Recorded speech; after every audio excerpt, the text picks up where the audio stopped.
Okay, I waited for about, a few days, I guess, for this to show up in the mail. And I have a friend, or I myself can make copies of this because it costs like around $14 for a pad of 30 sheets of this isometric sketch film or whatever. But it's what I need to to be able to make a desktop, be able to make my Fractal Cubes desktop, so I don't have to sit on the floor all the time when looking at or trying to study them and making them larger than well, let me just say this. I tried different approaches. I wanted to get the Fractal Cubes nested inside each other, and I couldn't find any other way to do it. There might be a way, but I can't find any other way. Um, so this is where I screwed up, and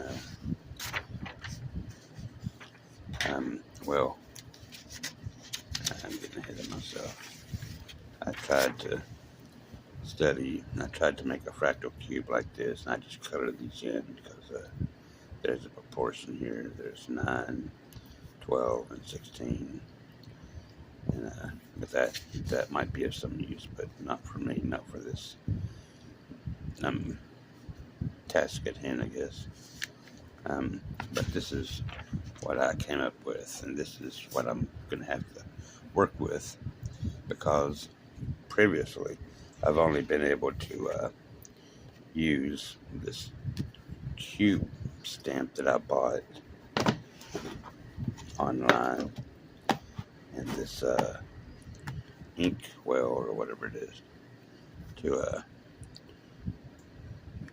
get large sheets of paper, large pads of paper, and I didn't really like how the cubes came out because some of them would be twisted and I couldn't control my hands good enough to make them all straight and even or whatever. And it sort of hurts my knees or my ankles when I'm sitting on the floor for a long time. And this is what I wanted to get at, but I still don't like these squares that I make, and this is what I want to get, but I can't do this on it, at least this type of isometric paper, if there is any other kind. But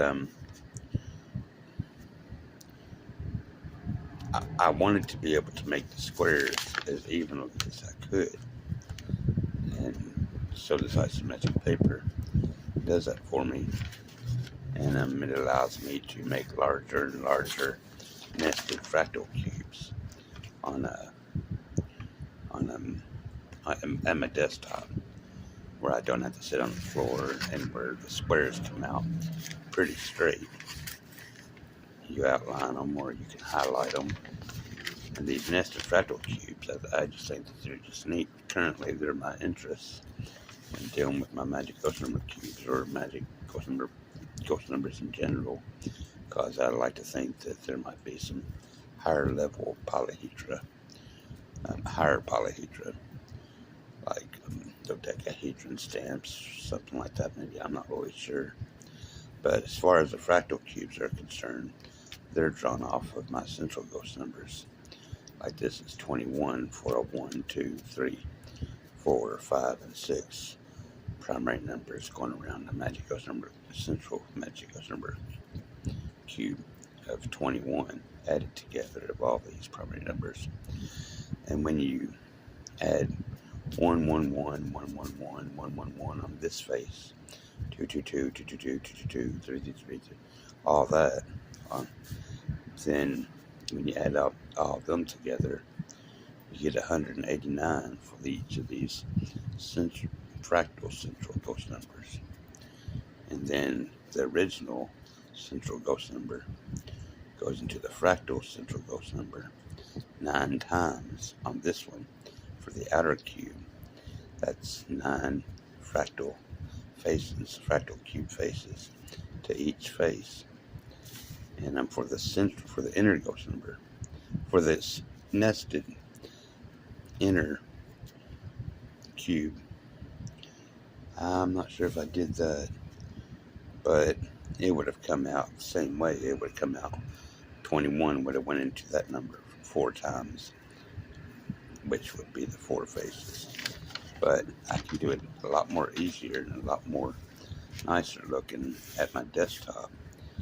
And I'd probably have to rip some of these papers out and put them side by side to make even larger, like 5 by 5 by 5, 6 by 6 by 6. This is a 4 by 4 by 4, and this is a nested fractal cube. And I just like studying these things. These are currently my big interests because I think it's just neat how the central ghost number winds up dividing into the fractal central ghost numbers, the same as the number of faces on a cube.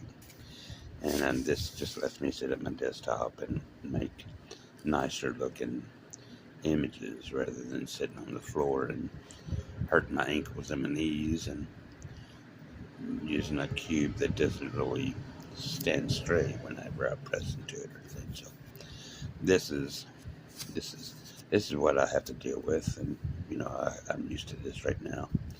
A face, or a slice spread out from the cube, and when you bunch them all together, it makes a cube. And so, well, that's what I wanted to say about this. And thanks a lot for watching. Bye.